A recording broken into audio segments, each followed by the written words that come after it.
To another Quran study. God willing, today we'll be reading from Surah 74, verse 30. Let's all seek refuge in God from Satan the rejected. Auzubillahi minash shaitanir rajim. Bismillahir Rahmanir Rahim. Surah 74, the hidden secret, verse 30. Subtitle: The Quran's common denominator. Over it is 19. And the footnote says, this, one of the great miracles, provides the physical evidence that the Quran is God's message to the world. This 19-based miracle is detailed in Appendix 1.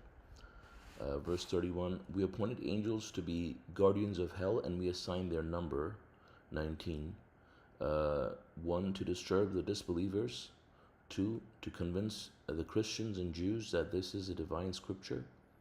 3, to strengthen the faith of the faithful. 4, to remove all traces of doubt from the hearts of Christians, Jews, as well as the believers, and to expose those who harbor doubts in their hearts and the disbelievers. They will say, what did God mean by this allegory?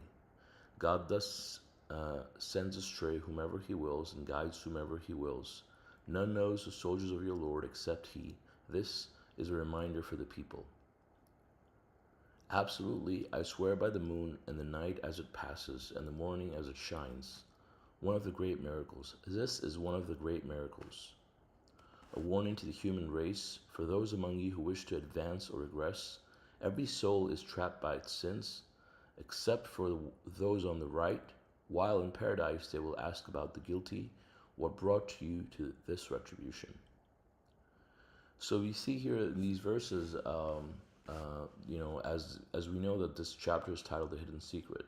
And the secret has been mentioned in verse 30.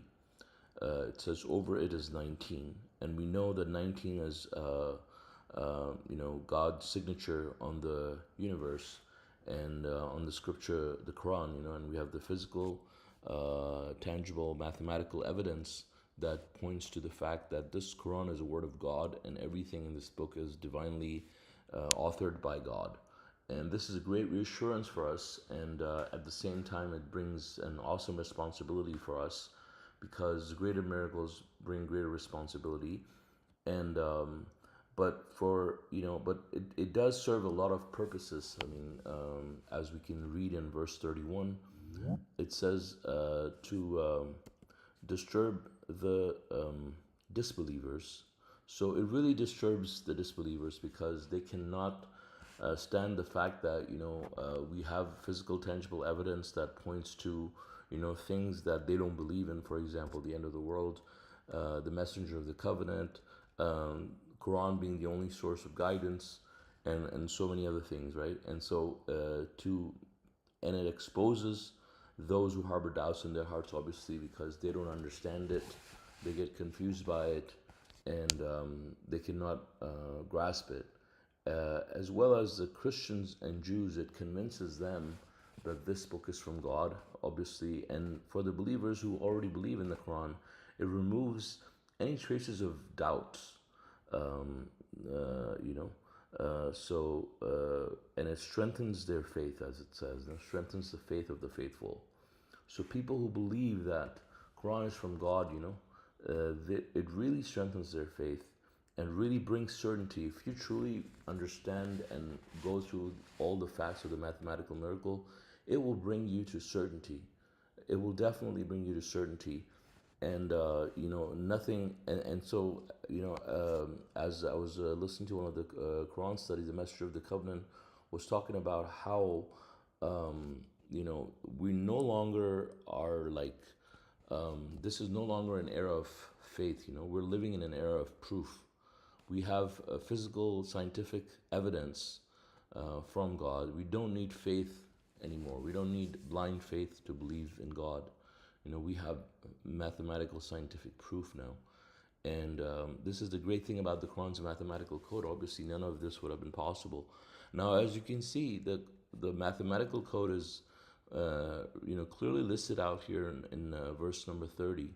But it's still kept a secret. Was still kept a secret for 1400 years for a lot of people, and just the peculiar way in it, the way in it it is mentioned, it's hard to understand for those folks, like what this is talking about. When they look at it from the outset, they think that the 19 is the number of angels, and but we know that as far as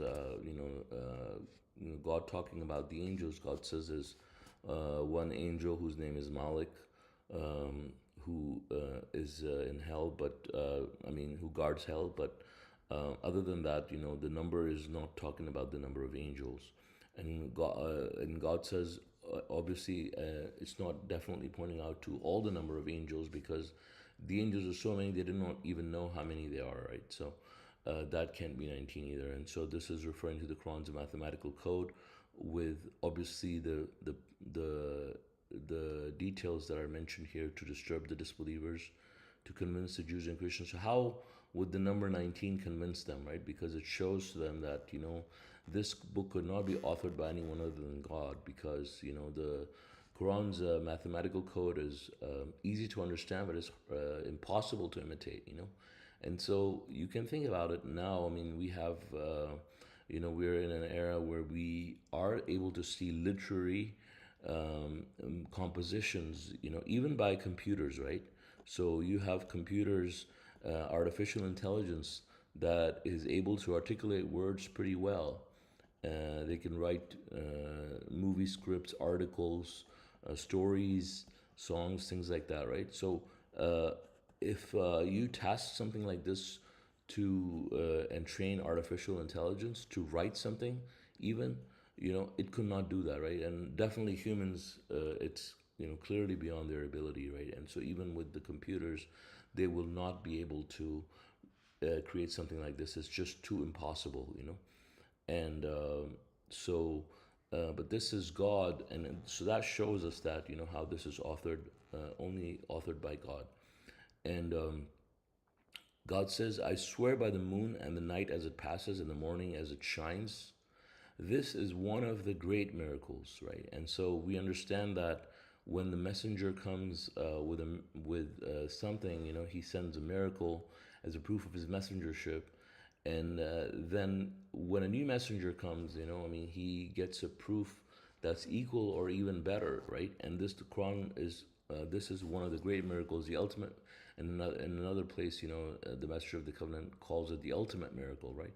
So we have the ultimate miracle that is so powerful that we can witness it any time. And really, this is amazing, because even if we were born at the time of Moses, we could only witness it once or twice or until Moses was alive. But now we have the mathematical miracle, and all the generations that are to come can witness it any time, right? So this is, and it's like seeing all the other miracles. So it's definitely huge in terms of its impact on humanity. And we know that this generation is one that will witness God's victory. People will come to submission in throngs and embrace submission in a short period of time, and submission will prevail, and this is God's promise. It will be primarily based on the Quran's mathematical miracle. The Quran's mathematical miracle will play a key role in allowing people to come into submission based on the mathematical code that is present in the Quran. And so if you'd like to read more about the Quran's mathematical code, you can go through Appendix 1. Really details all the physical facts that we see in the Quran, and it goes from very simple to very detailed, and down to the number of letters and the verse numbers and the geometrical values, and so many parameters of this mathematical miracle, and it's completely mind-blowing. So God willing, I will continue. It says, every soul is trapped by its sins except for those on the right. Verse 38 says, every soul is trapped by its sins except for those on the right, while in paradise they will ask about the guilty, what brought you to this retribution? So the people who live in paradise will be able to travel downwards to visit their family, friends, and relatives, and they'll be able to see people in hell. So they will ask them, the people in paradise will ask the guilty people, what brought you to this retribution? and their answer will be, they will say, we did not observe the contact prayer salat, we did not feed the poor, we blundered with the blunderers, we disbelieved in the day of judgment until certainty came to us now. The intercession of the intercessors will never help them. Why are they so averse to this reminder, running like zebras who are fleeing from the lion? Does each of them want to receive the scripture personally? Indeed, they do not fear the hereafter. Indeed, this is a reminder for those who wish to take heed. They cannot take heed against God's will. He is the source of righteousness. He is the source of forgiveness. And we can see here that it's talking about these people that are in hell. Why they're in hell? Because they didn't observe the contact prayers, they didn't feed the poor, and they didn't believe in the day of judgment. Obviously, if they believed in the day of judgment, they would have done the other two. They would have done their contact prayers. They would have basically fed the poor people, but they didn't. And God says, and they say, until certainty came to us now. So they were never certain. Certainty never came to them until they actually saw it. Obviously, now it's too late, right? And so thank God for sending this miracle to us, and for allowing us to believe in it, because we have a great blessing and a great opportunity to be certain now, and to have the full reassurance, to have the full assurance from God that everything we're following in this book is from God. So you never have any doubt when you're doing something, or spending time in the cause of God, for whatever effort you may be going through, or difficulty or hardship in any way, to think that God will waste it, right? All God says, God will not waste your efforts, right? So if you believe in God and you do righteous works, God will not waste any of your efforts, and God will reward you for them. And so it's a great reassurance for your heart when you're doing anything, that God will reward you, and don't let anybody else tell you otherwise.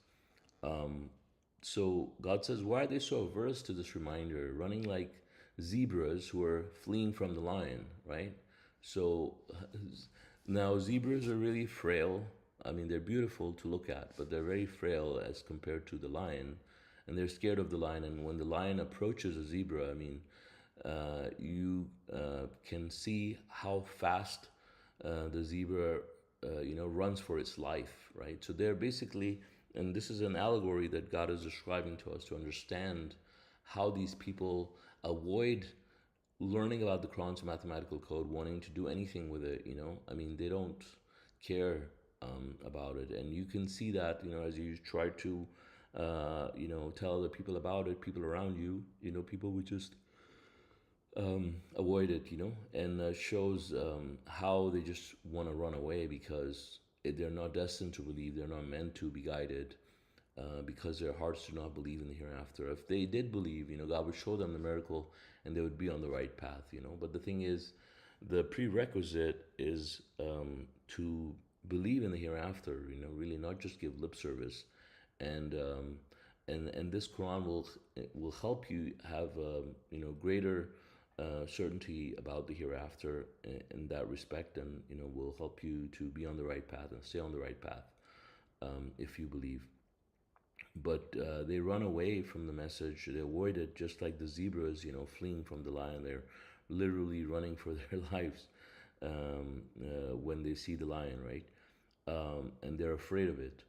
So God says, indeed, they do not fear the hereafter. Indeed, this is a reminder for those who wish to take heed.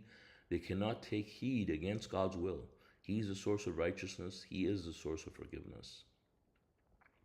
So the thing is that really our righteousness and our guidance is totally dependent on God.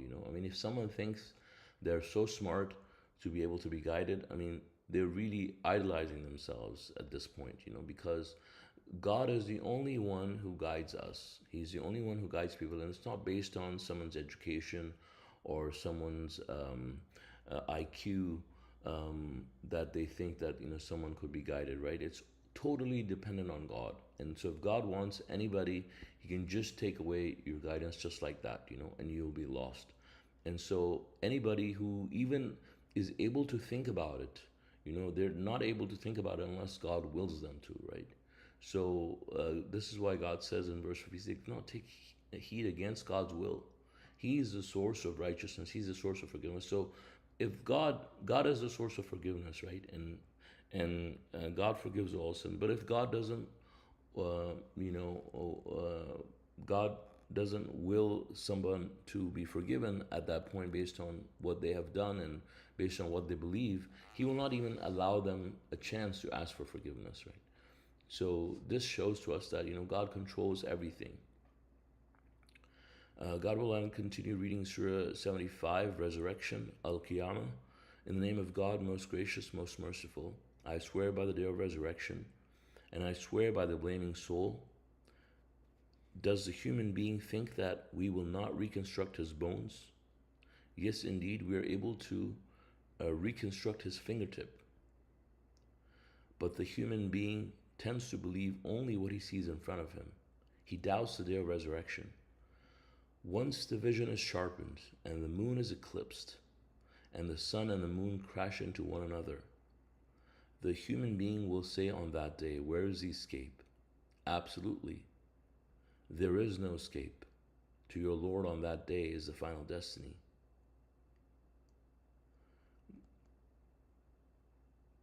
The human being will be informed on that day of everything he did to advance himself and everything he did to regress himself. The human being will be his own judge. No excuse will be accepted.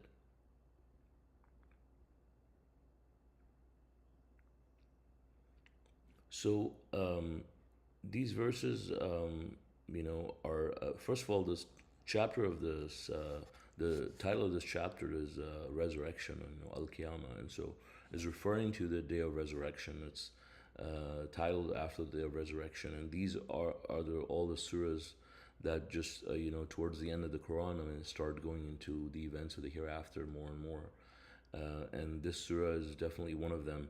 And God says, He swears by the day of resurrection. Now, God, as far as God is concerned, all these events that are going to happen in the future have already happened. It's like just like you swear by the day. God says, "I swear by the fact that something that is true as the fact that you speak." The day of resurrection is going to happen. So God is already swearing on the day of resurrection. Just like He's swearing by the other things like the moon and things like that, right? And so God says, "And I swear by the blaming soul." Does a human being think that we will not reconstruct his bones? Yes, we're able to reconstruct his fingertip. So, if you imagine your fingertip, right? Your fingerprints are so detailed, right? So God is able to even reconstruct your exact fingertips back, right? Of course, nothing is difficult for God, so there's nothing to be astonished about as far as God is concerned. It's very easy for Him, and He can do it many times over without tiring or anything.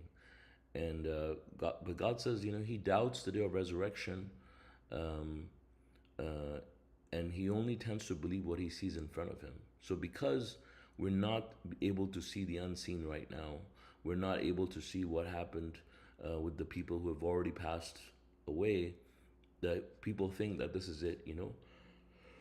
But sorry, if you think about the limitations of the human being, our senses are very limited, and so God has given us these senses as part of the test to be limited to this point. A lot of things have to be obscured, and by the body. And but God, if you think about it, there's nothing impossible for God. If God can, create us from nothing.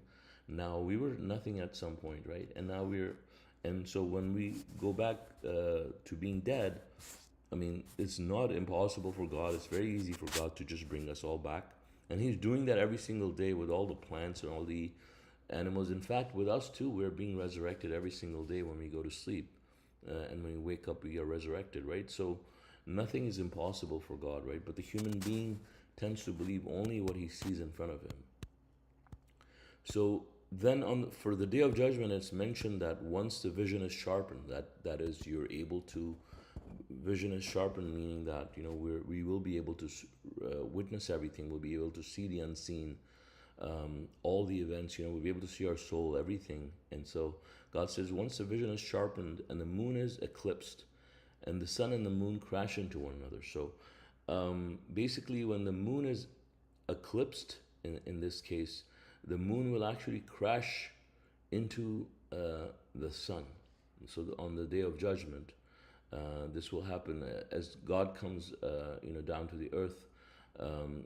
This earth cannot withstand God's physical presence, so everything is going to be destroyed, including the sun and the moon, and it's going to be eclipsed as it crashes into the sun naturally, because that's how God has designed it to happen on that day. And God says on that day the human being will try to look for an escape, but absolutely God says there is no escape. And on that day, people have just their final destiny is towards God, and God says on that day the human being will be informed of everything he did, right, to advance himself, and everything he did to regress himself. So we will all have our video record, right? And so this record will have everything that anybody has ever done. They will be able to see their own record. They'll be able to witness everything, and so you can think of it like a videotape hanging in your neck, right? That you are carrying, and everything is being recorded. We have the recording angels to the left and the right. They're recording everything, as God says in the Quran, right? So, God willing, it will all be shown to us on that day, and no excuse will be accepted. God willing, I'll continue reading Surah 75, verse 16. Muhammad forbidden from explaining the Quran.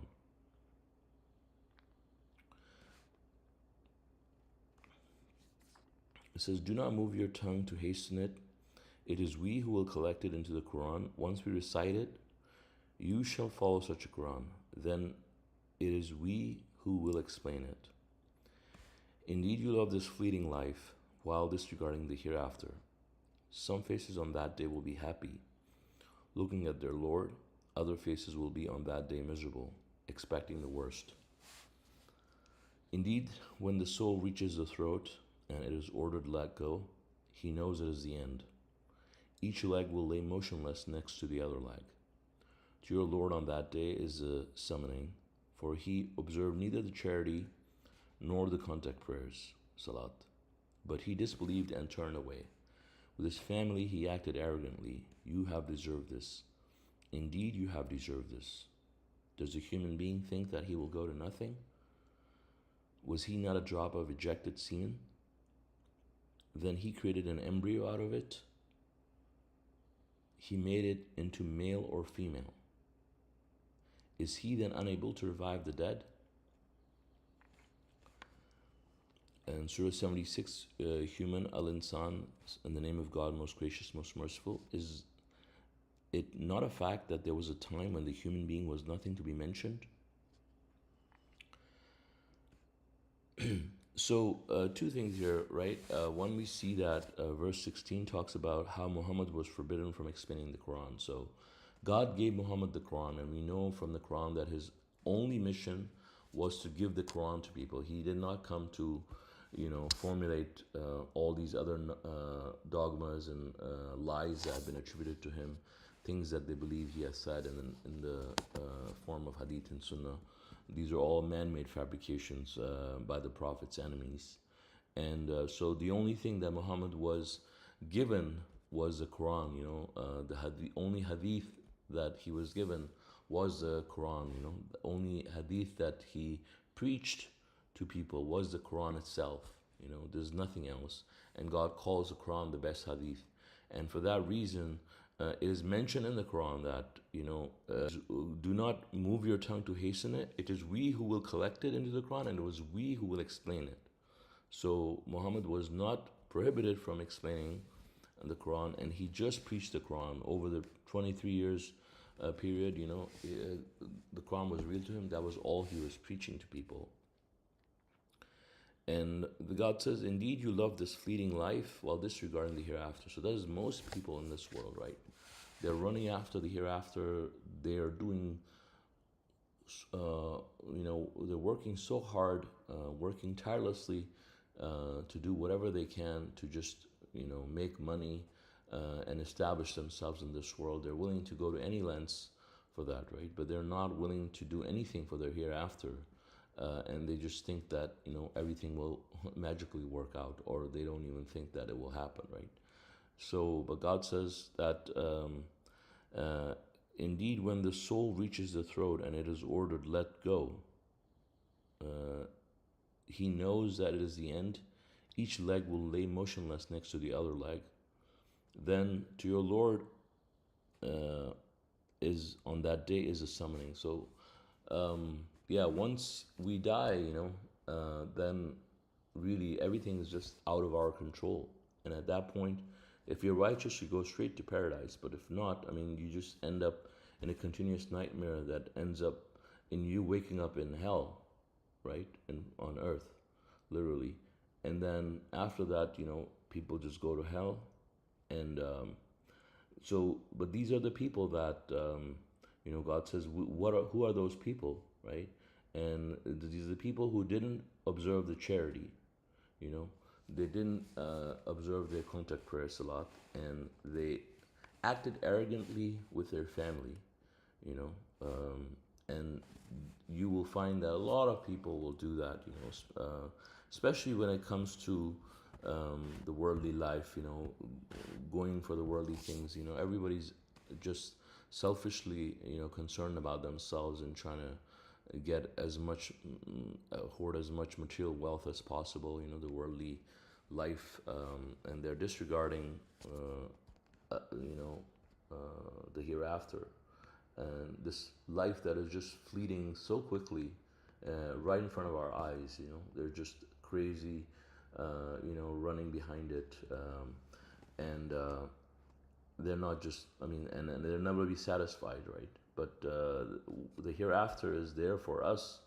It's the goal, the ultimate goal for a human being who really wants to be satisfied, who really wants to get happiness, who really wants to hold on to something, that really the true life is the hereafter.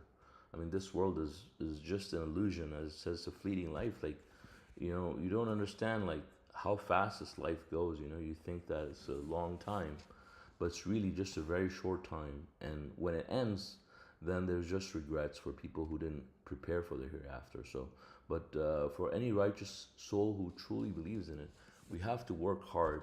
We have to continue to work on ourselves, to continue to build up for our future. Continue to get credits, continue to observe our contact prayers, continue to give to charity, continue to spend in His cause, and so that we're prepared on that day. It's not an overnight thing, obviously, right? So it's a lifelong struggle, to pass this test, to be steadfast, and to be able to grow your soul enough to withstand God's physical presence and redeem ourselves.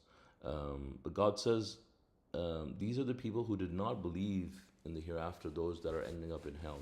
And the question is why. God says, was he not a drop of ejected semen?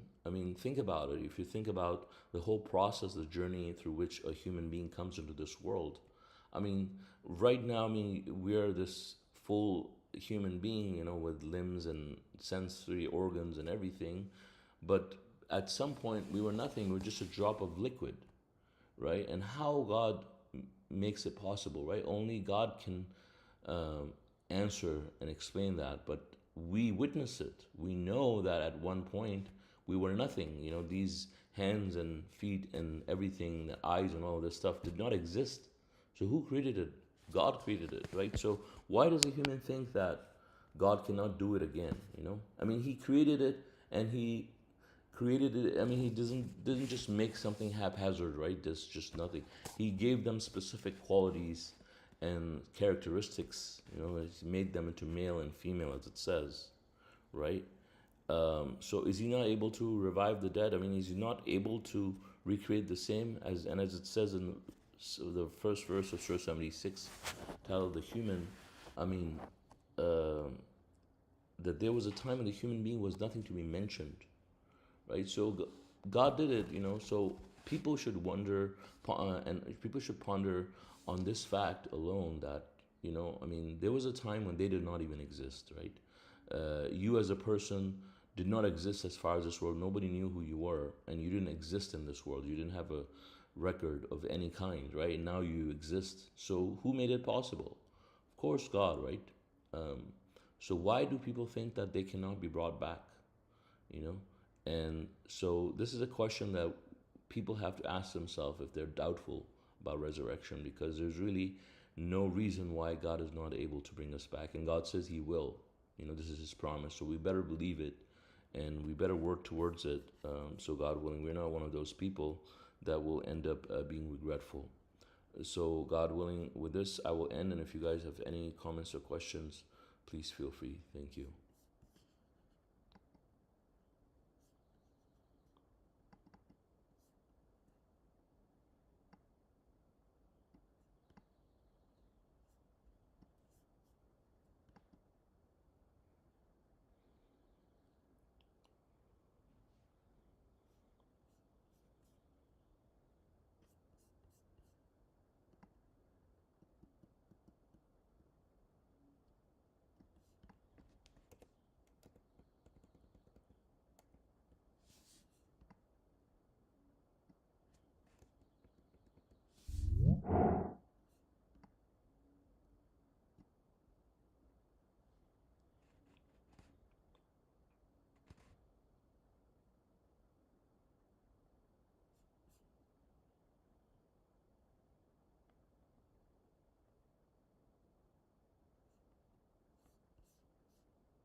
All right. Anybody has any comments or questions? We read from 74:30 to all the way to 76 verse 1.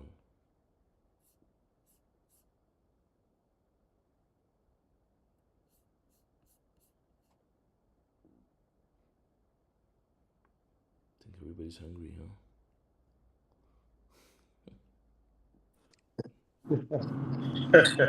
Yeah, I wanted to say about the sun and the moon crashing. That's some. It always kind of whenever I read that, uh, that's some heavy verses, because that stuff is really going to happen. People, like if you were to tell somebody today, or say, hey, what do you think the sun and moon crashing into each other is going to look like, or it's going to happen? They would start panicking. I mean, they would be, in a panic, running around in a frenzy, but they don't. I guess they don't. Most people don't believe in the hereafter. I just asked somebody like a week ago that was kind of close to me. I said, what if we were talking about things, and I said, what if you knew you were gonna die tomorrow, like you knew, and she answered me. She was like, oh, I would just start praying all night and all day, and it kind of it's interesting to see because it's like if people maybe were to know their death, or like they would maybe turn to God, but I guess it's I kind of asked, I went on and I said, why don't you just do that every day, or you kind of live every day? I think you even brought that up a study or two ago, Brother Suleman, talking about living every day like it's your last, and it's a good mindset to have, and I guess if people really knew what was coming, they would better prepare for it. Absolutely.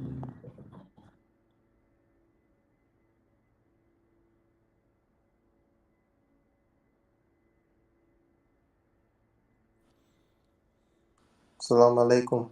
Assalamu alaikum. So when I'm reading Surah 75, 13 through 15, it says, says the human being will be informed on that day of everything he did to advance himself and everything he did to regress himself. The human being will be his own judge. No excuses will be accepted. So the part 75:14, the human being will be his own judge. Um, does that go? Does that go with like looking at the sins you did and the good things you did? And what's the judge part? I'm a little. My question is like, how is he? How is the human being gonna be his own judge? Right. It means that you will be able to see everything that you've done, and you'll be able to tell all your deeds, right? So it's like when you get a report card on the day of judgment, right? I mean, sorry, when you get a report card at the end of your academic year or whatever, right? So it has all your scores, right? And so based on that score, you can tell whether you passed or failed, right? So you'll be able to see everything on your record. You'll be able to tell, okay, exactly these are the things I did to advance, my hereafter. These are the things I did uh, to regress, right? So suppose if someone disbelieved and did all the mischiefs on earth, committed all the sins, and they see their record, they see all of those things, they'll be able to know exactly, like, I mean, you can think of it as a scorecard, right? So it has all the numbers, everything to explain, how much you scored, right? So if you got an A plus, right, you know you're going to heaven, right? If you got like no good deeds on your record, I mean, you're an idol worshiper, and everything was nullified, right? You will see a record. It's like, yeah, looks like I'm going to hell, right? God forbid. So in this way, like, you'll have everything on your record. You'll know what you did, so you'll be able to be your own judge to see, okay, am I going to heaven or I'm going to hell, right? Clearly, it doesn't mean that you can make your own judgment out, and pass Right, right. yourself if you're failing, but it just means that you can judge and tell that where your destiny is going to go at this Which point. this also will go with a heavyweight and a lightweight. Right. Yes. Exactly. Okay. Thank you. You're welcome. Yeah. So, mashallah, since you're talking, would you like to introduce yourself to the rest of the group? Welcome, by the way. I think it's your first time. Assalamu alaikum, everyone. My name is Khalees.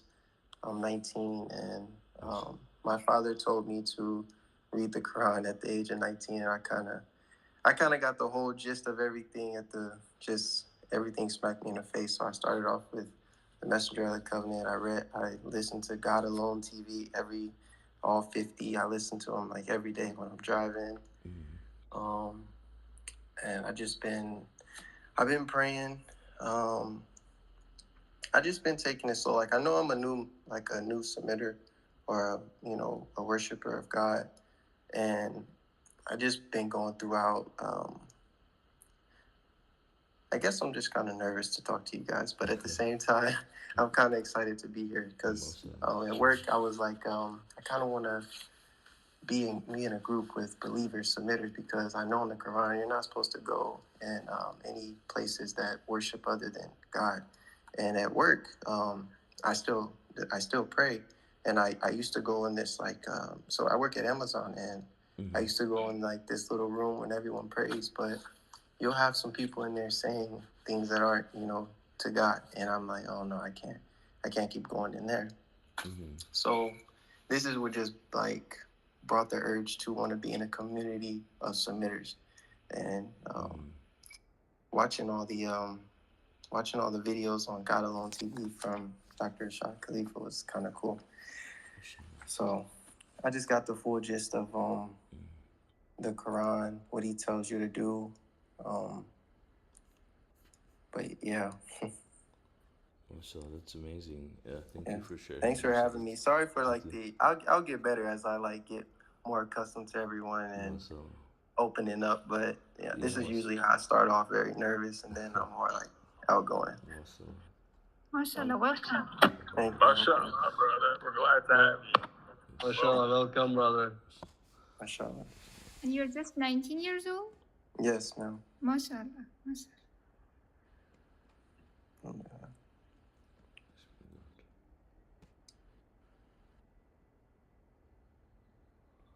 All right, so we also have Sarina and Irfan. Well, welcome, guys. Assalamu alaikum. Walaikum salam, Imam. Yes, brother. Would you like to introduce yourself, if you don't mind?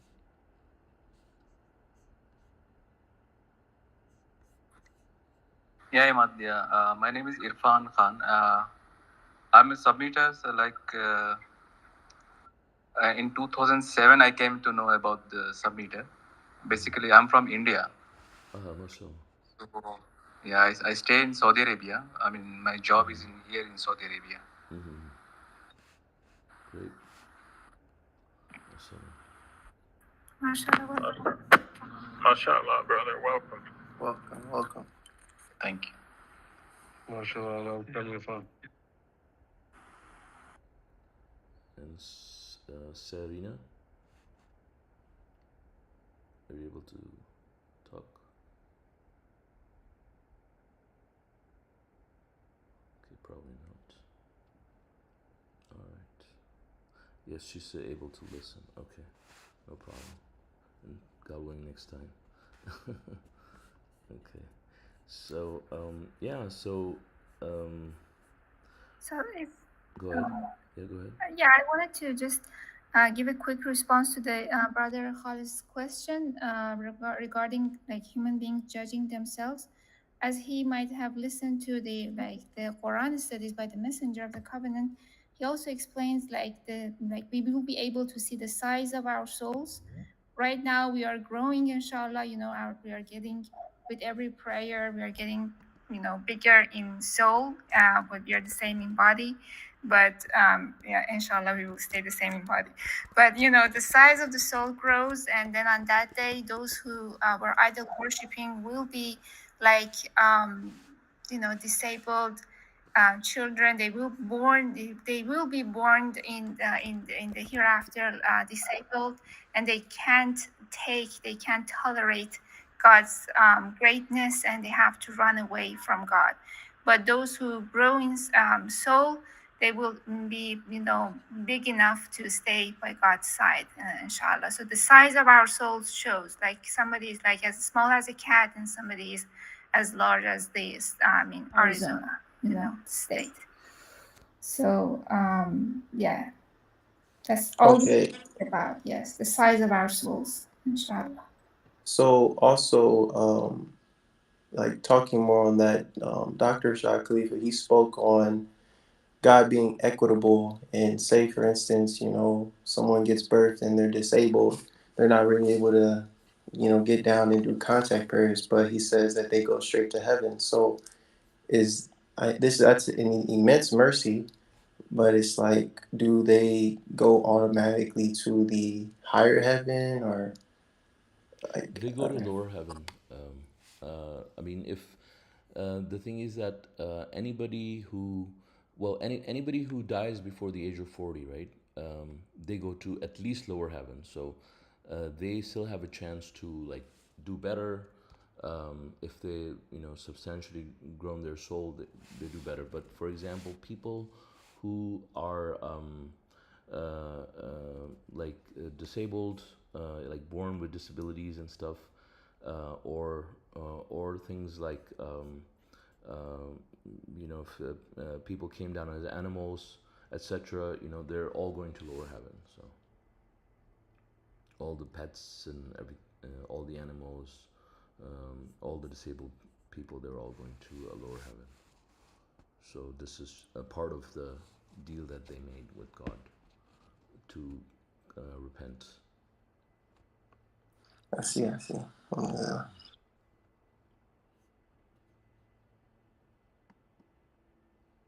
I mean, even just going to lower heaven, it's going to be fantastic for people, right? It's still, God calls it a great victory, just barely missing hell.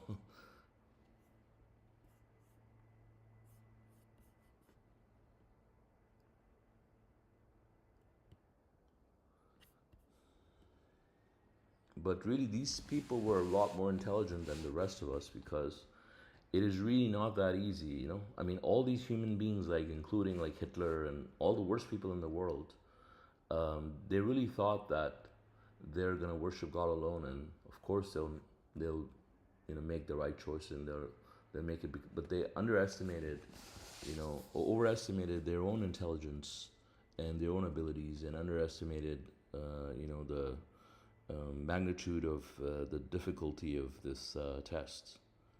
But obviously, these were the intelligent creatures. They were not egotistical like the rest of us. Obviously, there was some incentive for us to want to, go to higher heaven, right? Because we were already being offered lower heaven in this manner, you know. But we thought that, yeah, we will worship God. We're all going to go to high heaven, you know.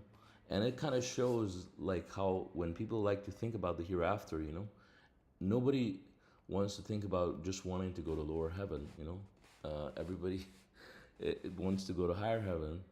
And I mean, just like, you want to travel, everybody who, if they could go in the first class, they would, right? And so, but with heaven too, like, people think that they will just be smart enough to figure it out.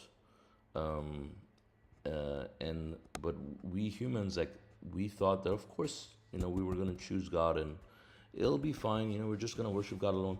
And you still see that mentality sometimes when people talk about submission. They think that it's a very smooth ride. Like, you just have to believe in God alone and just follow your practices, and you're gonna make it. And like, a lot of people will just do that. Like, they will just do their contact prayers and maybe give their charity, and say they worship God alone, but then not care about submission in other aspects of their life, and believing there's so many things, right? So, so people have to really apply the Quran in its entirety, if they're really serious about it. It is not something that should be taken lightly, because a lot of times people just become complacent and they think that, yeah, they'll just make it, it's going to be easy. But we know it's not going to be easy, because you have Satan, who has promised God that he's going to skulk for people on the right path. He's going to come from the left and the right and the front and the back. So he is your most ardent enemy. You're his number one target, especially when you say, I believe in God, that this Satan is after you, like anything.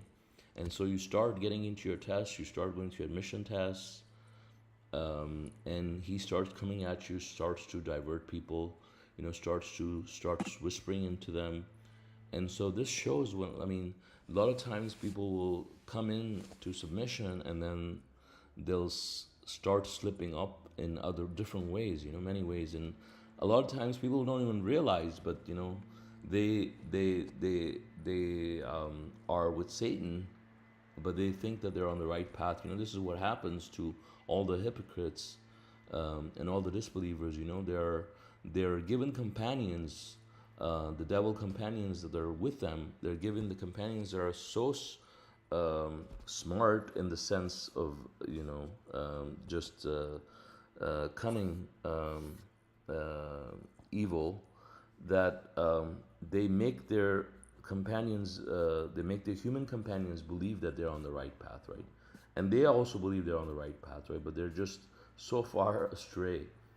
So it's definitely, I'd say, not a piece of, not a walk in the park. Not like a piece of cake. Yes.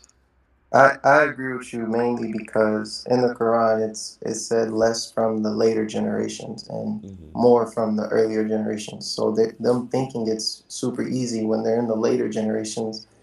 It's like, even when I read that, I was like a little scared, because it's like you think that, yeah, you want to go straight to the higher heaven, but he's already saying it's less from the later generations, and it just cuts like a huge percent off, and it's just like, wow.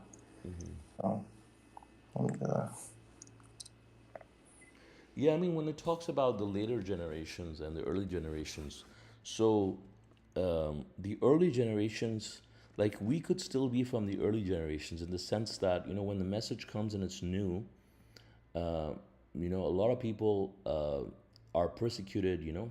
God's victory hasn't come, and so people are persecuted and outcast and everything. So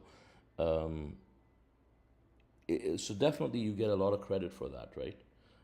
But once submission prevails and people have already, it's already a trend for people to be submitters, and everybody can join the bandwagon at that time, right? Their credit will not be the same, right?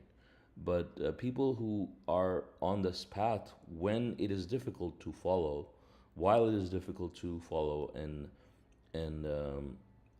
are persecuted because of it, and have to go through all of this process. Of course, they stick out from the crowd while they're submitted, because obviously people see that they're different. And they're targeted for their beliefs in many ways. There's a special place for people like that, right? And so from the early generations, that's what it means, that a lot of people will, get credit for that. Also, like people when they are, it's like, when you become a submitter, you overcome a lot of things. Like for example, for a lot of people that come from other religions, where their parents are not from that, or not submitters, right? It's very difficult to accept a lot of things. Like all your life, you have been listening to lies, or say, like, if someone came from a Christian background, or someone came from a traditional Muslim background, and their whole life, they're accustomed to listening to something else. So for them to overcome that and to believe, and change their course of life completely, there's more credit for that, right? Versus someone, because if you have a child, let's say, and you raise them and you tell them all these things, they're not going to question it so much, and they're already going to grow up believing in those things, right? But for someone who has to think about it, reach an age where they have to make an informed decision and then follow through with it, it's a different story.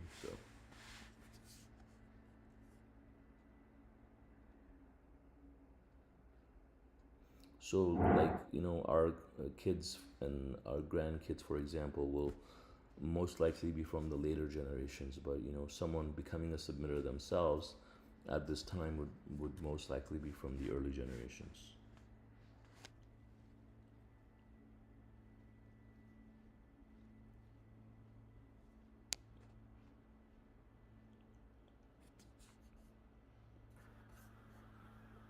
Also, on the topic of not becoming complacent in submission, when you become a submitter, it becomes a full-time job. You have to, watch out for Satan every second. And at the same time, you're reaping off the benefits.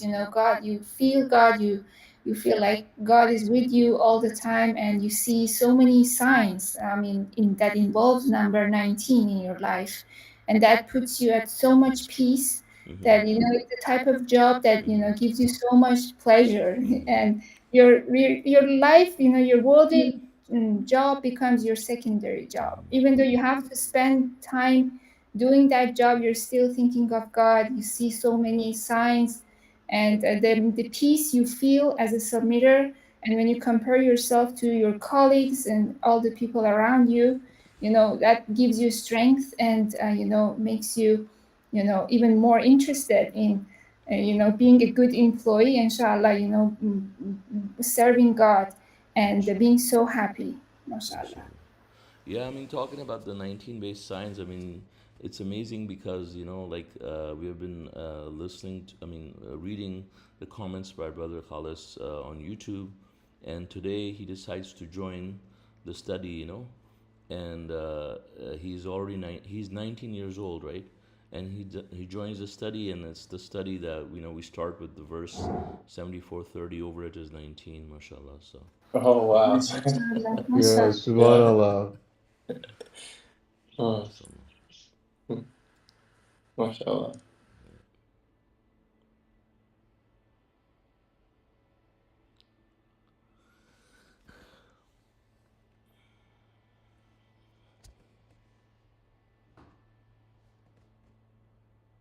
Yeah, that does make you feel good. You'll think about that at work and just smile out of nowhere. Yeah.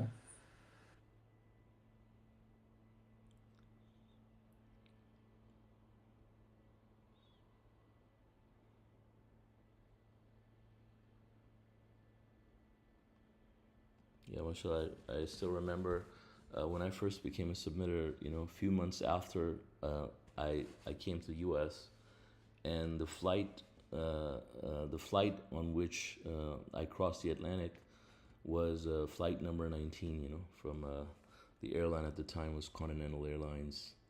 It was really just flight number was just 19, Just couldn't believe myself because I never chose it. I didn't know until I actually purchased the ticket because like I didn't purchase it online. I got it from like a travel agency, or so I had no clue what the flight numbers were and stuff. And subhanallah, among so many other signs that you get, I mean, God Yeah, continues. I believe like the other day you were talking with John on another sign when he was reading one of the stories. I don't remember, but you were like preparing for a video or editing, and he started off with something, and it was in coordination with what you were doing. Oh yeah, exactly. Yeah, I was coding, Yeah. and I wrote a function named test, and it just because I never call anything test, and I just out of nowhere like I just thought of the word test and I wrote it. As soon as I wrote it, he started saying it, and then I said something about 19, and Then he said said it. yeah, yeah, Yeah. exactly. Yeah, it was a file number 19 at the time. Yeah, subhanallah. It lets you know God is doing everything. It's so awesome to see stuff like that. Yeah, it was an audio from the 19th of November from the messenger. I clicked on it. Yeah, when he talked about it. MashaAllah, also brother Irfan made a comment that his date of birth is 19 February 1974. Oh, so now we know how old he is. subhanallah.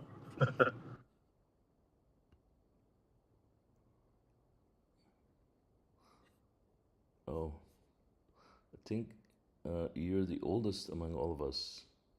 We need to respect you, brother. We respect our elders, right? I'm just kidding. He is our elder. Yeah, yeah. Yes, 1974. You were born in 1974. That's great. Mashallah.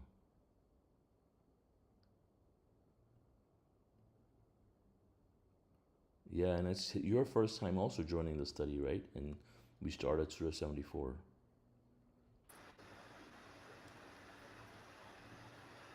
Mashallah. That's amazing. I'm sure if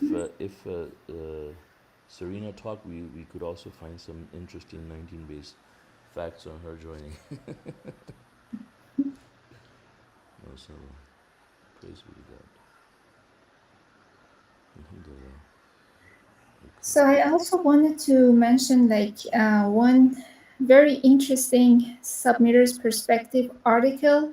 It was published on November 1985, and the title is "Who is Imam Zaman?" And it talks about how Satan used the title of the surah, the hidden secret, in order to build a fictional character and make him an idol. All the Shia and Sunni sects, they believe in a savior, somebody who is going to come and save the world. But in this article, which is in November 1985, we see how the name of that person, Muhammad ibn al-Hasan al-Askari, the grammatical value equals the grammatical value of Al-Quran al-Karim. Like if you count in 684, which is the multiple of 19. And so the messenger wrote this article and informed us that the person, the fictional character that so many so-called Muslims are waiting for is actually the Quran, and the hidden secret is the miracle 19, and the savior is the Quran. That's a very interesting article, mashallah. Yeah, I think I'm looking at it right now.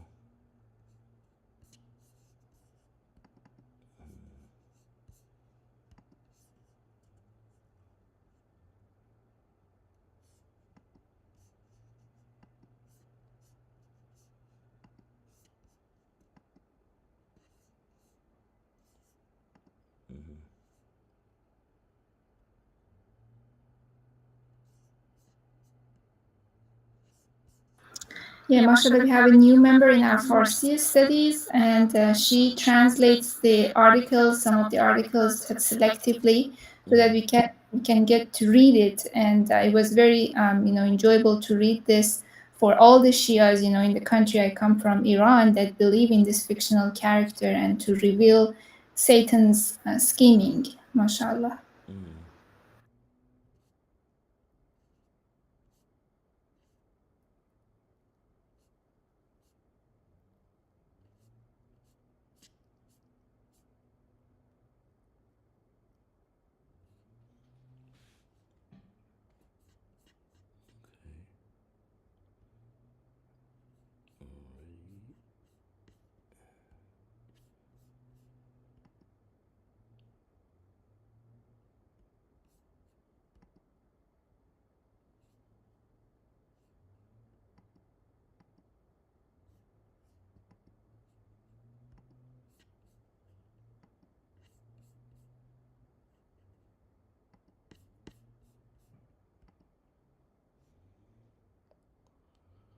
Okay, so are there any other comments or maybe any off-topic questions anybody has? Any off-topic comments?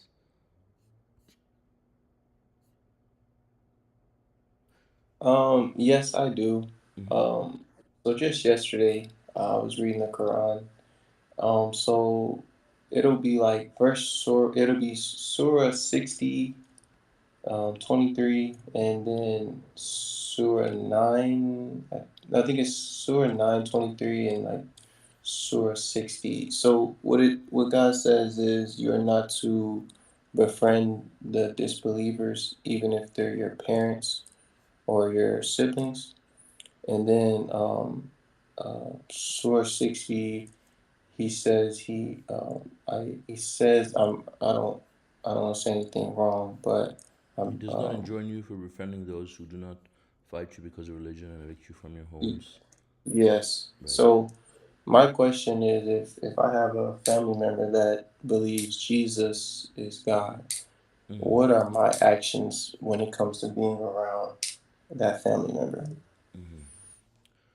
Okay, so does anyone want to answer before I comment? Okay. So yeah, so basically the idea is that anybody can become a submitter, right? So someone could be a Jesus worshiper or some other idol worshipping sect or anything. They can come into submission, right? So God says He does not enjoin us from befriending those based on Surah 60 verses 8 and 9. He does not enjoin us from befriending people who do not fight us because of religion, do not evict us from our homes, etc., right? So this shows that these are people that are undecided and are still in the process of evaluating the scripture, or maybe just haven't gotten around to that at all. Like say you have coworkers, friends, family members, like you said. So you continue to treat them in the best possible manner, and they could become better submitters than me and you one day, right? So that's the basic concept, right? But then you may have people, for example, who may have these beliefs, and you befriend them, you're nice to them, everything, right? And they're fine, and then they go to the message, and it doesn't make sense for them, and then you talk about it, and maybe they become very adamant that you're misguided and they're on the right path, and they argue with you and become hostile. So you can see that there comes a time, or they don't even necessarily have to be hostile, but they just come to such a resolute point when you know for a fact that no matter what you say to this person is so gung ho and set in their ways that no matter what you do, this person will never ever be guided, and you realize that this person is destined for hell at this point, right? So you have no hope for that person. At that point, then you have to not befriend that person, and you just basically part your ways, right? But until then, you treat them as in the best possible manner, so as potential submitters.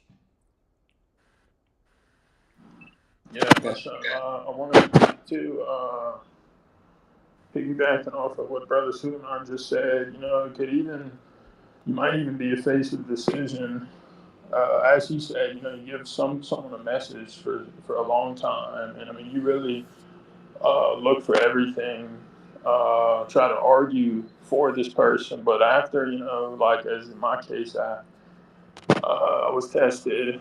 It took me a long time, but you may even have to disown this person, if they become a rejecter, of the message, or you want to know that they're a hypocrite. I mean, like in my case, because you interact with this person, like I consulted Brother Suleman on it, but like you'll know this person best. I'm not saying like you may have to do this, but if ever faced with a decision, like I knew this person really well, and God, I think you pray, and you ask God to show you, He'll guide you, and I have guidance on this issue, and yeah, it was not easy, because especially if someone that's close to you, but you'll get some major signs for sure, and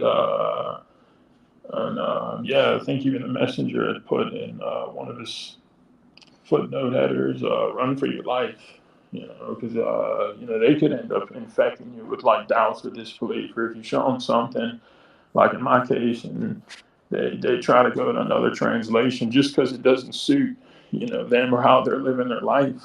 Because this was the case with this person, you invite this person to do that, but it doesn't suit them, so they'll lie to themselves and try to look for errors, but they just end up exposing themselves, But yeah, it's definitely a test, nonetheless. I agree with you, John. My situation is like it's very close family, and they grew up taking care of me. So it's the ultimate test because I got love for them for taking care of me since I was younger. But I come to one of my family members and just I say I just ask her like, who is God to you? And she says God, but then she plays the trick like a lot of Christians do, and then they'll say Jesus, and I'm like, oh snap, you just pulled it on me. But like just talking to her, I just like ask her things like, can you show me something in the scripture that says this? And then like some of the things I realized with talking to people like that is they like to hold on to the Trinity, or like they like to hold on to something that just keeps them attached to it. And a lot, it's very like the people I've talked to, it'll be either the Trinity or they grew up with it, so they never left it. It's always a minimal amount of things, but never any proof.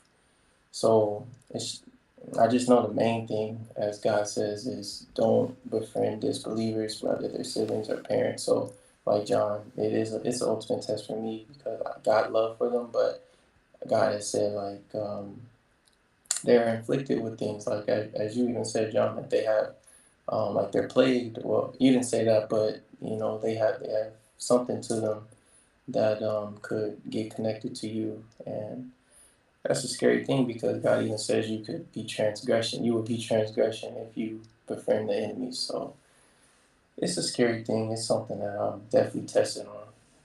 But yeah.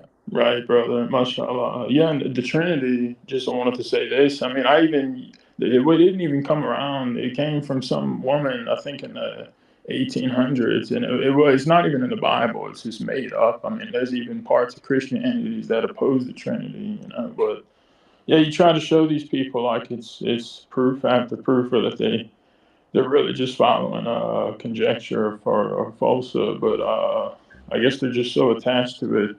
And yeah, I wanted to say this too. It actually just escaped my mind. It's something you had said. Um, yeah, just kindly invite. But I think with time, God. Oh yeah, it was this. Like the part, I guess, where I was faced with the decision to, having to disown is, yeah, like when you feel like they could harm you, or that they might have even been infecting you or harming you. Like you didn't realize until you disown this person, and then you see, I guess, the fruits of your labor. Like God will show you even more signs about this person, which happened afterwards, and confirmation after confirmation, and I did so after, as Brother Suleman pointed out, after realizing, like, this person's destined for hell, and it's a big thing, like, to, I guess, come to the conclusion of that. But that's the thing. Like, in my case, I was very patient for a long time, very kind, debated really nice, but and you even argue for in the cause, in the case, you argue their case. And like once I couldn't find anything, like, just the evidence stacked up against this person. They had gotten the message of submission as well, but it just became obvious at that point. It is something hard, but God willing, he'll guide us to pass our test. I know what you're saying, John. Um, being patient and being nice, but it like after you say, after all of it stacking up, you just kind of get to this bubble, I guess, get to this wall. Yeah, I mean, but the thing is, it's a process, right? So you can continue to talk to them nicely, debate with them, and show them the proofs. As we read today in the mathematical, one of the functions of the mathematical code is to convince the Jews and Christians, right? So you can show them the mathematical code, let them examine the evidence, firsthand, and so then eventually you'll find out whether this person is truly seeking God, or they just, all they care about is their idol. If a lot of times, people want to worship God and they just don't have the right guidance, right? All of us, most of us, were idol worshippers, before, at some point, until God guided us. Some of us didn't really even accept submission at the very onset, right, when we were introduced to it. And so, but some God allowed some people to even have a second look at it, right? You may accept it, you may reject it at first because it's difficult for you, but that doesn't mean that you're destined for hell, for example, right away. So it's just something that you're going to know as you have more interactions with them, as you show them the proofs, and you can judge for yourself. Like, for example, like if I talk to someone and tell them I'm a submitter, and I believe in one God, and they don't see eye to eye with me, like, it's understandable that they didn't really have enough of a chance to examine the truth, right? But once you get to a point where you discuss enough facts and you show them all the proofs, that you will know that if a person's truly seeking God or not, right? Because if they're truly seeking the truth, when you show them these proofs, they will see it, right? But someone who's destined for hell will be someone that is completely blind. No matter what you show to them, what you say to them, nothing is making sense. They just keep on wanting to go on the wrong path,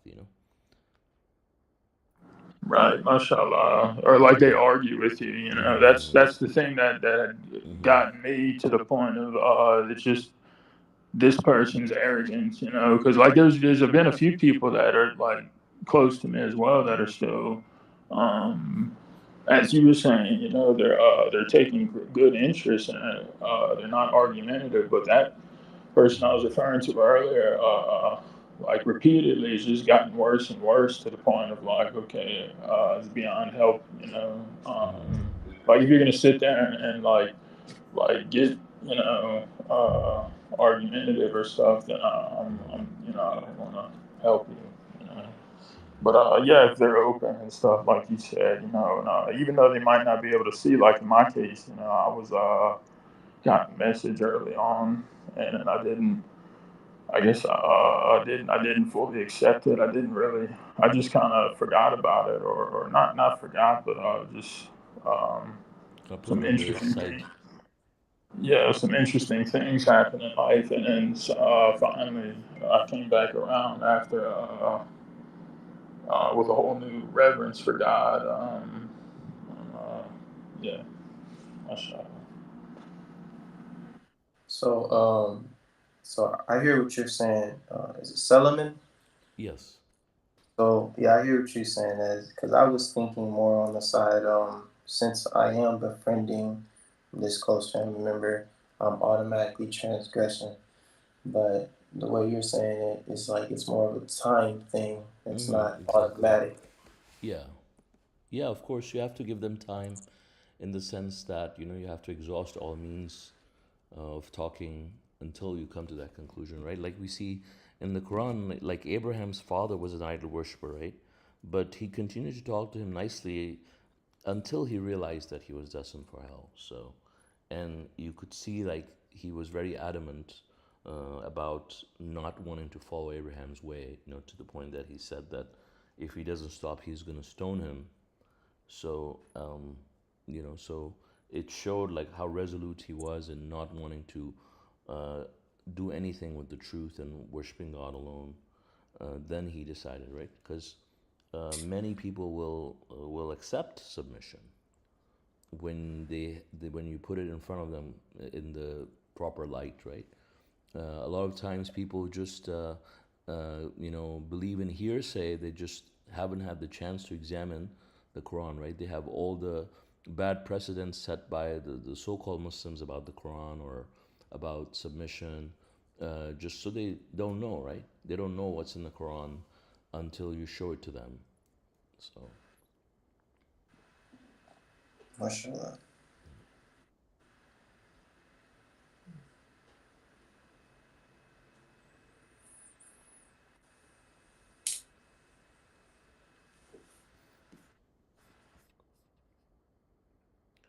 right. So, if are there any other comments or questions for today?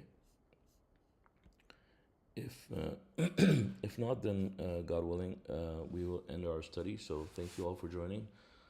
God willing, our next English Quran study would be on Saturday at 9:30 a.m. Pacific time. God bless you all. Assalamu alaikum. Alaikum. God bless you all. Salāmun Alaykum. God bless you. Salam alaikum.